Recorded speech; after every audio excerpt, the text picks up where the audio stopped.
Don't just live for tomorrow, or just live in yesterday. Just be glad for all you have that's in today. And though you've come through many obstacles. Hey everyone, Connie here, and welcome to my blind reaction to ReZero Season 2, Episode 18, rather. 18, not 17. 18. So, last time we got backstory for Amelia. So Amelia was living in this forest with her aunt. And she was kind of being kept protected and everything inside this little, like, literal tree house. While the full elves down in the village, not half elves, I made that mistake last time. The full elves down in the village were being nice, helping out, and they cared for her and all. And they were being visited by this traveling bishop named Goose, who very clearly has a thing for Amelia's aunt. And they were helping deliver supplies and whatnot to the village and just generally helping out. And Goose kept asking about Amelia's situation and condition and all, but had never apparently met her. So he eventually does, and it causes him to kind of break down, like, emotionally. We don't know why, though. But by the end, the forest is invaded by Regulus Corneus, or Regulus, I don't know how to pronounce it. I think it's Regulus. The Sin Archbishop of Pride, was it? No, it wasn't Pride. I don't remember which sin it was. But we saw him at the beginning of the season and everything, with Gluttony. And so it's interesting that he was at that point in the past too, and he looked no different too. So it's like, I wonder what the deal with that is. But he confronted Amelia's aunt and Goose, and so guess we're gonna have to see what happens. This is starting to get interesting with the trials actually coming in again, because the trials have by far been probably one of the most interesting parts of this arc, which, as I stated last time, has been so dragged out and so poorly paced. But luckily there are some parts that are really interesting, such as this. And once we eventually get back to the mansion, we'll get to bring back Elsa, and that's always a joy. Because Elsa is just, she's very nice. She's hot, and she's also absolutely insane, and I kind of enjoy that on both fronts. But in all seriousness, so yeah, Amelia's doing the trial right now, and it's about to really kick off from what we're getting. So it's going to be interesting to see where this heads. So let's just get into this and hope for the best. When the screen fades to black, pause this redirect and go to the description below. Follow the link to the reaction, and after you watch it, come back here to the redirect and resume play. Because after it fades to black, then it fades back in, everything from that point forward will be my afterthoughts and will contain spoilers to the episode.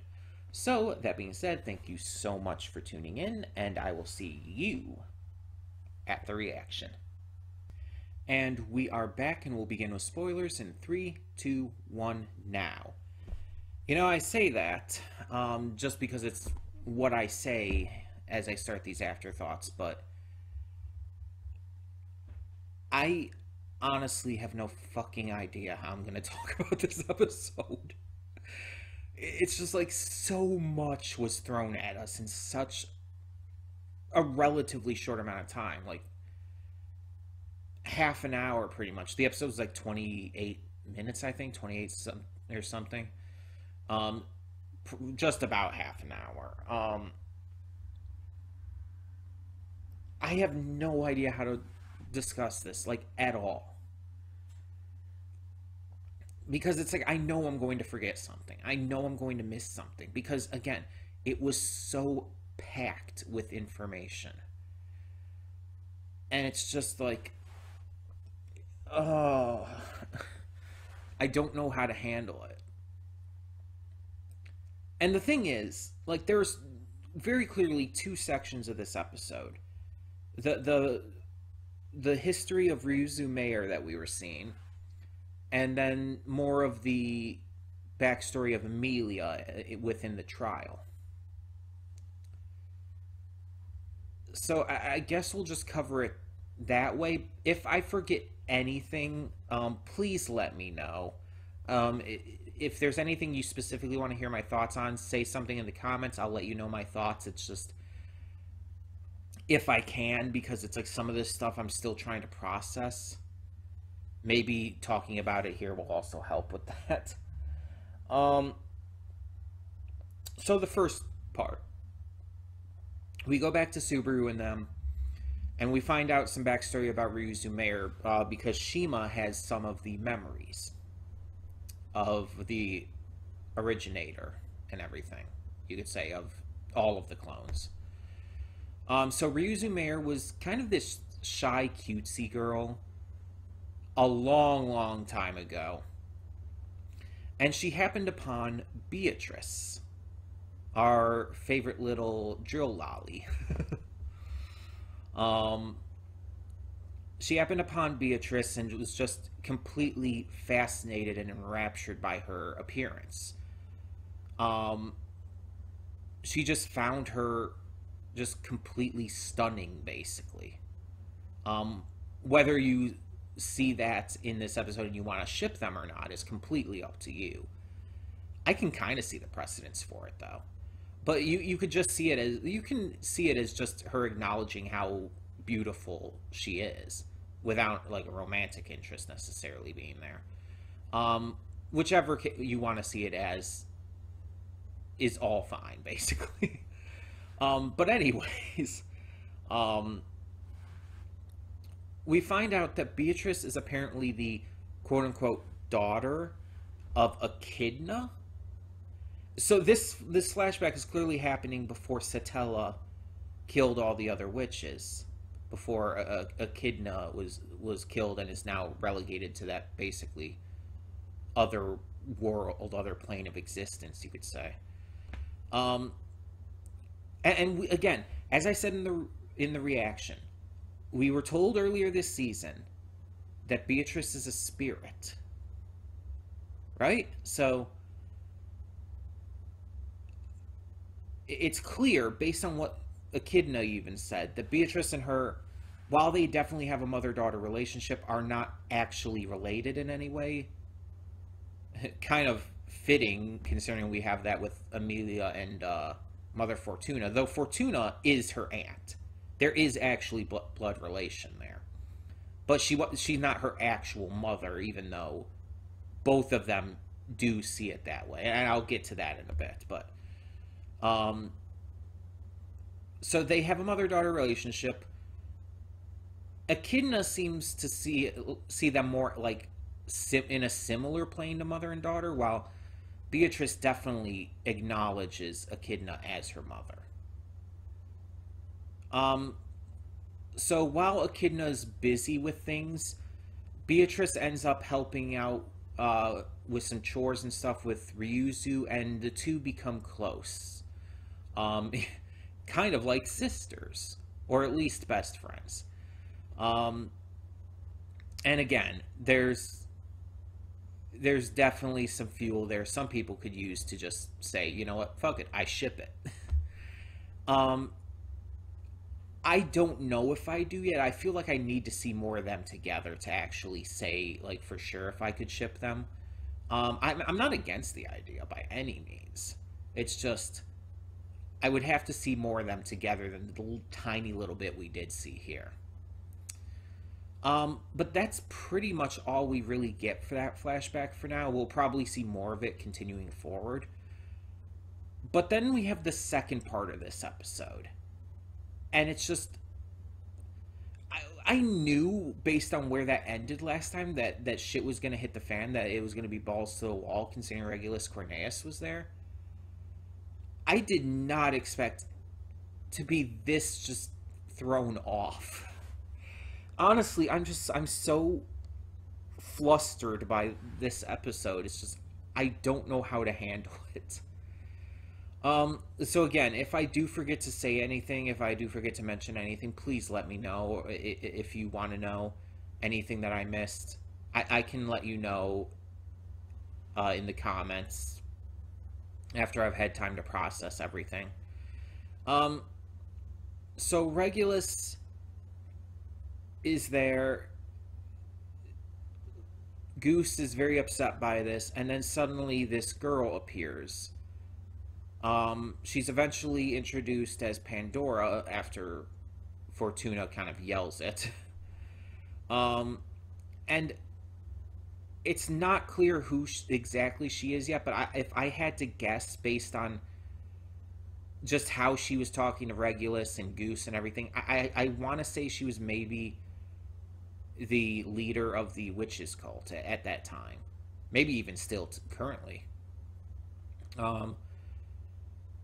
But she has like this creepy little girl vibe to her, like you see in a lot of different contents, a lot of horror movies and whatnot. Something's just off about her. So you see like fights begin and everything, you see things really start to kick off. And then Echidna kind of practically forces Amelia to leave and to go confront her own situation, that what she was doing at that time, because she had been taken away by Fortuna and was going to be like protected while Goose was dealing with Regulus. And so she's left in the hands of the one elf dude, I can't remember his name now. And Fortuna goes back to help Goose. Amelia is being taken by the one elf dude, and he gets attacked by the black fucking serpent. Like, we've seen the other two. We saw the whale in season 1. We saw the rabbit already in season 2. Well, the first half of season 2. And now in the second half of season 2, we're seeing the serpent. These are the big 3 maybeasts that were created by the one witch. I think it was Gluttony, actually. I think it was the witch Gluttony. Yeah, because she did it so like people would never starve and suffer and all. Even though it's like it actually had kind of the opposite effect if you think about it. It definitely brought more suffering. Yeah.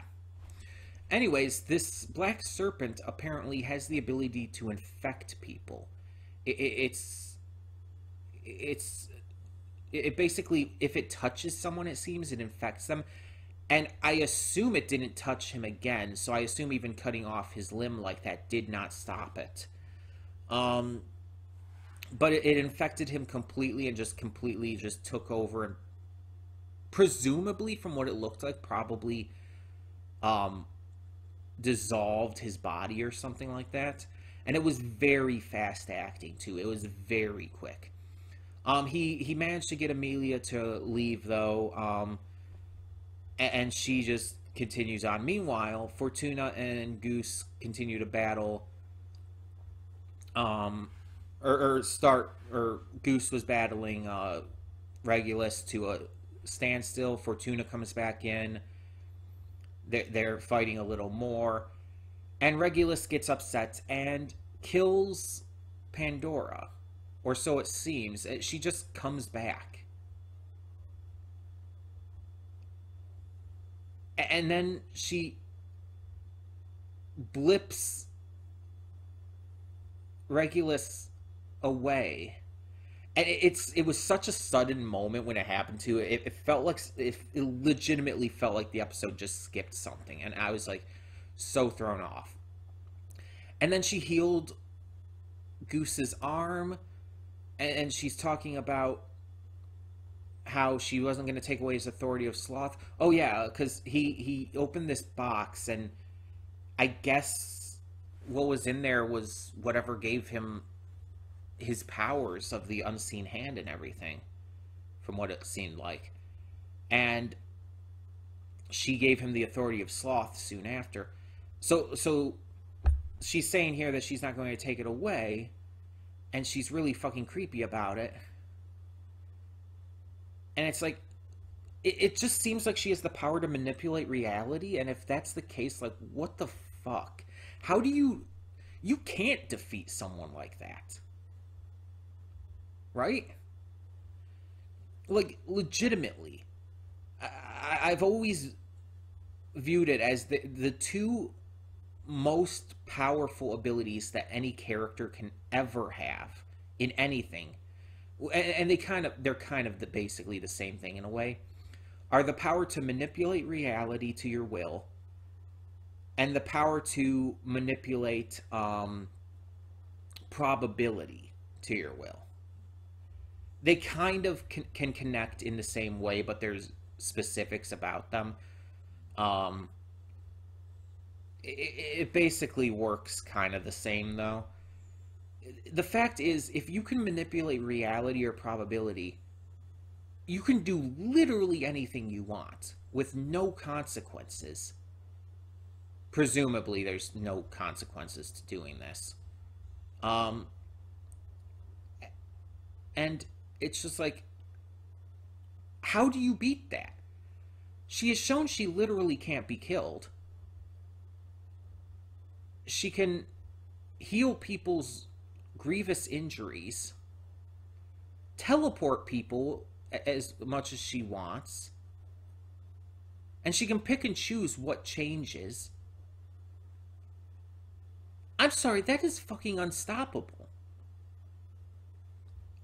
I would say without question, she is the strongest character we have seen in this series.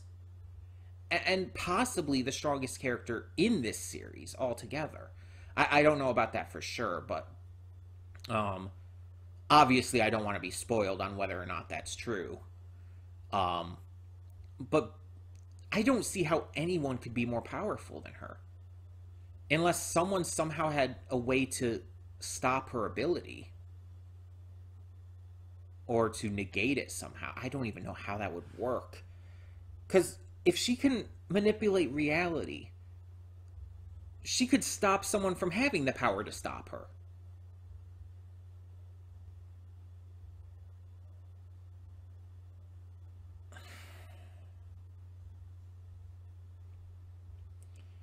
So, it seems like Fortuna and Goose are continuing to fight her. And then it skips back to Amelia, who, with the help of the lesser spirits, reaches the seal, and she's just there. Pandora's just there, which does not bode well for Fortuna and Goose. We know Goose survives, but kind of goes absolutely insane. I don't know what's going on anymore. Let me check something.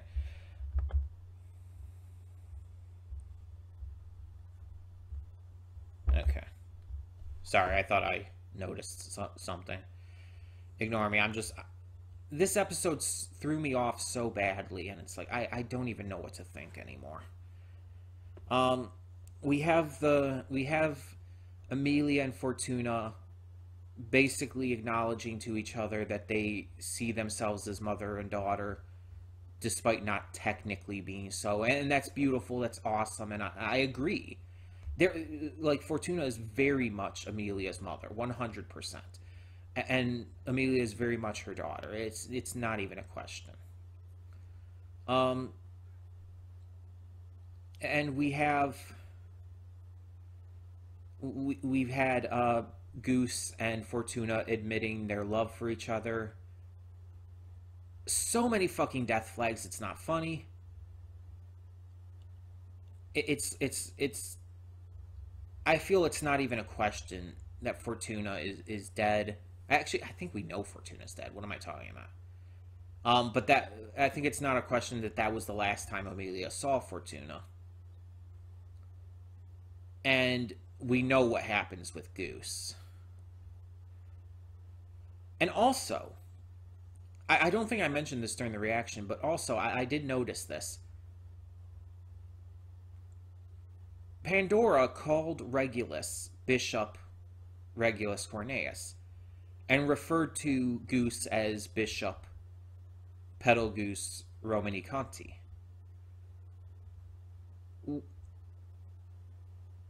We knew that Goose was a bishop, like that was brought up. And we knew that the I guess kind of some level of leaders in the witches cult are the Sin archbishops. Was Goose always part of the witches cult? Like, it hasn't actually said that or anything, but I think it's kind of implied it with this episode. I think Goose might have always been part of the witches cult from the beginning. And he just happened to be a very nice person within it and everything. He seemed to be against everyone else interfering with this forest and all. Also, he's apparently a spirit. Like, what? Is that term just being thrown around all willy-nilly in this series? Or is something more to his character? I don't know. I don't know. I don't know. But it's like, if he's part of the witches cult and has been all along, has the witches cult not always been entirely evil? Like, what is the deal with that? Is the witches cult even currently entirely evil, or was, like, in the current day Pedalgoose like a outlier? And I guess Regulus and Gluttony is, I don't remember Gluttony's name. I don't remember the Sin Archbishop of Gluttony's name. But maybe they're outliers as well nowadays. Maybe most of the witches cult aren't like that. I don't know. It's raising a lot of questions. Like, just, I don't know. Also, I found out something really interesting since I did the last reaction. We knew that Pedalgoose's voice actor is the same voice actor as Kirito in Sword Art Online. Like, a lot of people have noted that, and it's become kind of just a big wow factor for a lot of people because of just how different the voice acting is. And I'm talking in the Japanese version, obviously. But apparently the voice of Mother Fortuna is the same voice actress as Asuna in Sword Art Online. So the couple from Sword Art Online in this also voice a couple, Goose and Fortuna. I think that's really fucking fascinating and funny. I wonder if they got those two voice actors for that reason. It might just be a coincidence, but who knows at this point. They do work with each other extremely well. We know that they do. Because that was never one of the issues with Sword Art Online. Of all the issues that series had, that was not actually one of them. The voice acting wasn't an issue. So we know they work off of each other well. And we definitely see that to a very high degree in this season. That's just a really fascinating, fun fact to have found out. I don't even remember where I found it out. I just happened to see it somewhere since the last episode. But yeah, either way, I'm probably forgetting to talk about something. This episode just threw me for such a loop and just got me so flustered. I don't even know at this point. So if I did forget anything that you want to hear my thoughts on, please just comment it down below and I'll let you know. For now, though, I'm going to try to process this and just move on to recording some other stuff today. For now, I'm Connie and I'm signing off. See y'all next time.